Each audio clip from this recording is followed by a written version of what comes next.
तर हाय सर्वांना, स्वागत आहे आपल्या यूट्यूब चॅनलवरती. चॅनलचं नाव आहे सासरची माणसं. तर कसे आहात सगळे? मस्त आहात ना? मी पण मस्त आहे. तर चला, आता स्वयंपाक वगैरे झाला आहे. आत्ता वाजलेत 8, म्हणजे भाकरी वगैरे झाले सर्व. फक्त आता भाजी बनवायची, कारण आज भाजीला अजून आणलेलं आहे, त्याच्यामध्ये राहिले भाजीचं. तर व्हिडिओ बनवण्याचा मुद्दा असा आहे की प्रत्येक व्हिडिओच्या कमेंट खाली असं येते की जळू नको वगैरे, कशाला जळती, त्यांचं झालं आहे म्हटलं तू का जळती वगैरे. तर मला त्या विषयावर बोलायचं आहे. तर आमचं पण झालं असतं माझी काय जी सेविंग होती ती काय झालं सांगू का तुम्हाला?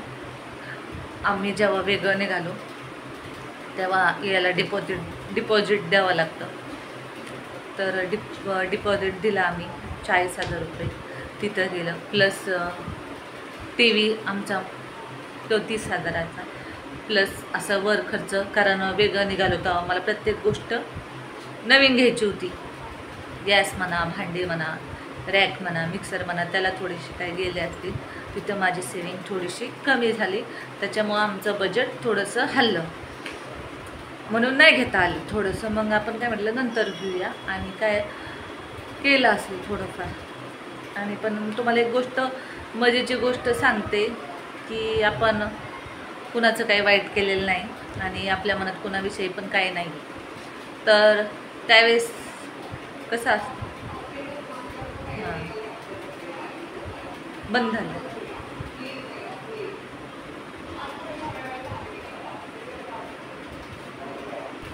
तर आपलं कसं असतं, माझा असं स्वभाव आहे, त्यांचं चांगलं झालं त्याच्या पाठीमागं आपलं पण व्हावं, माझा असं स्वभाव आहे. आणि मला ना असं एवढ्या अपेक्षा नाहीत, कारण पहिल्यापासून आम्ही माझ्या लग्नाच्या अगोदर आम्ही पहिल्यापासून भाड्यानेच राहिलेलो आहे. असं नाही की आता पण आम्ही भाड्यानेच आहे. आता मम्मी त्यांचं घर, मला म्हणजे आम्ही जसं आहे तशी परिस्थितीतून आम्ही गेलेलो आहोत, म्हणून मला प्रत्येक परिस्थितीचा अनुभव आहे. असं नाही की मला कुणाच्या असं वर चढ करून घर घ्यायचं आहे, काहीच नाही, अजिबात नाही. कारण जशी आपण परिस्थिती पहिल्यापासून बघितलेली त्या हिशोबानेच आपण चालतो. आणि ते कथामध्ये आहे, जेव्हा येतं तेव्हा असंच काहीतरी, म्हणजे एखाद्याला पहिल्यापासून राहायची सवय असन किंवा त्यांच्या घरी वगैरे, तर ते सासरे आले पण तसंच वागण्याचा प्रयत्न करतात. जसं माझं नाही, कारण मी जेव्हा आधी माझ्या माहेरी राहिलेली, कारण सगळ्या परिस्थितीतून आम्ही गेलेली, की आमची परिस्थिती एवढी पण काही श्रीमंत नाही, म्हणून आता पण त्यांचं भाड्यानेच घर आहे. मला पण अशी अपेक्षा नाही की माझं लगेच स्वतःचं घर झालंच पाहिजे. आता त्यांनी घेतलं आहे ना, आता मला लगेच झालंच पाहिजे, मला दुसऱ्या दिवशी झालं पाहिजे, असं नाही माझा स्वभाव. कोणती पण गोष्ट होती ती दमाने होती, आणि ती होतीच. तर तुम्हाला सांगते एक गोष्ट, आता माझा आलेला अनुभव सांगते. त्याला ते मी आत्ताच तुम्हाला शेअर करणार नाही, ते नंतर सांगणार. अजून त्याला प्रोसेस आहे. मी तुम्हाला सांगते, 1 वर्षापूर्वीची, मी आता 1 वर्ष झालं स्वामींचं सेवा नाही करत, सेवा नाही म्हणता यायची याला, पण जेव्हापासून 1 वर्ष होईल, जेव्हापासून स्वामी घरात आलेत, आम्ही गुरुवारच्या दिवशी वशाट खाणं बंद केलं. पहिला अगोदर खायचो आम्ही, पण जेव्हा एक वेगळं राहिल्यापासून आम्ही वेगळं वशाट म्हणजे गुरुवारचं पाळतो. कारण का की नको, स्वामी समर्थ महाराज घरात आलेले. आणि मग सांगू का, त्यावेळेस नवरात्रीचे दिवस होते, आणि त्यावेळेस मंदिर आणलं होतं घरात आपल्या. तर तुम्हाला सांगते, आणि त्यावेळेसच आमचं परत चाललं होतं की आता आपल्याला स्वतःचं घर बघायचं आहे, घ्यायचं आहे, त्या दरम्यानच चाललं होतं. तर तुम्हाला सांगते, आता देवाला माहिती आहे, आता देवाला आपल्याला माहिती आहे, आता आपल्याकडे कसं किती आहे काय आहे हे देवाला माहिती असतं. चमत्कार असा झाला की ह्यांच्या कामातून एक अशी हे झालं, आता ते सांगणार नाही, की त्यांना त्या कामाचे त्यांना ते पैसे एक खटी रक्कम भेटणार आहे. पण ते कसं असतं, सरकारी कामाला जी प्रोसेस असते ती प्रोसेस आहे अजून. तर त्यांना भेटणार आहे, भरपूर अशी रक्कम भेटणार आहे त्यांना. ते 1 वर्षापूर्वी झालं, पण ते सरकारी कर्मचारी यांचं कसं ते लांबीवर काम जातं, ते अजून चालले लांबीवर. मला तो अनुभव आलेला आहे की आपल्याकडं भलेही नसलं काही, पण देव आपल्याला बरोबर तो मार्ग दाखवतो, मार्ग दिसवतो. त्या क्षणी तो असं झालं, त्यांना ते डिक्लेअर झालं की तुम्हाला काही कारण असते एवढी एवढी रक्कम भेटणार आहे. आणि ती भेटल्यानंतर आम्ही लगेच घराला बुकिंग करा. पण कोणती पण सरकारी काम असलं की त्याला प्रोसेस लागतो.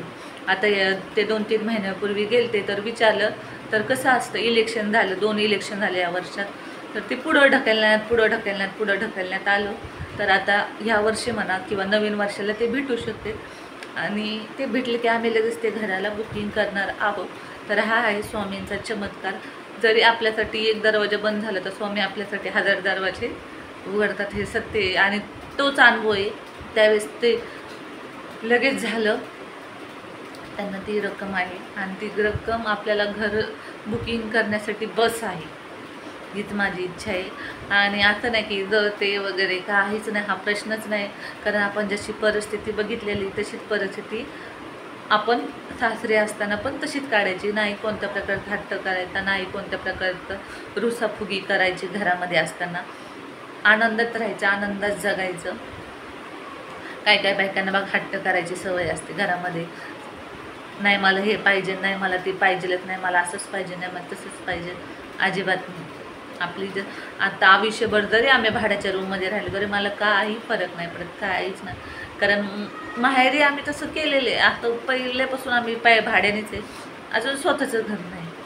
आता कसं झालं, परिस्थिती ती मुंबईसारख्या ठिकाणी आपलं स्वतःचं घर पाहिजे. कारण सर्व्हिसला आहे म्हटल्यानंतर सर्व्हिसचा काहीतरी उपयोग झाला पाहिजे. पूर्वी लहान आहे तोवरच सर्व्हिसचा उपयोग झाला पाहिजे. नाहीतर म्हणतात ना, जर हे जे सर्व्हिसला नसते, कंपनीमध्ये जॉबला असते, तर एक वेळेस म्हटले असते अरे कंपनी जॉबला येईल, तर नसेल झालं जर. पण सरकारी नोकरी असल्यानंतर हे घर घेणं खूप गरजेचं आहे. कारण लोक नावं ठेवतात, कारण म्हातारपणात एवढं वर्ष सर्व्हिसला होतं याने काय कमवलं, हा एक प्रश्न उद्भवतो जो माणूस सरकारी नोकरीला असेल तो. तर ती रक्कम भेटली, ती भेटणार पण कोणत्या पण गोष्टीला वेळ लागतो. आणि यात जवळवृत्ती वगैरे काय नाही. आणि जी माझी सेविंग होती ती अशी खर्च झाली. नाहीतर सेविंग असती तर आमचं पण घर बुकिंग झालं असतं. म्हणून त्याच्यासाठी तणतण आणि हे करून काही उपयोग नाही. जीवाचं रान करून तर अजिबात उपयोग नाही. जसं होईल तसं आपलं गाडी रुळवून हळूहळू चालवायची आणि ती शेवटी स्टेशनपर्यंत पोचतेच आपली गाडी पोचणार. भले आपला प्रवास कासवाच्या गतीने असो, पण कासव कधी ना कधी पुढं जातोच, दमादमाने का होईना. तर चला, एवढंच बोलायचं आहे मला. Bye bye. भेटूया पुढच्या व्हिडिओमध्ये. उद्याचा व्हिडिओ खास खूप महत्त्वाचा आहे.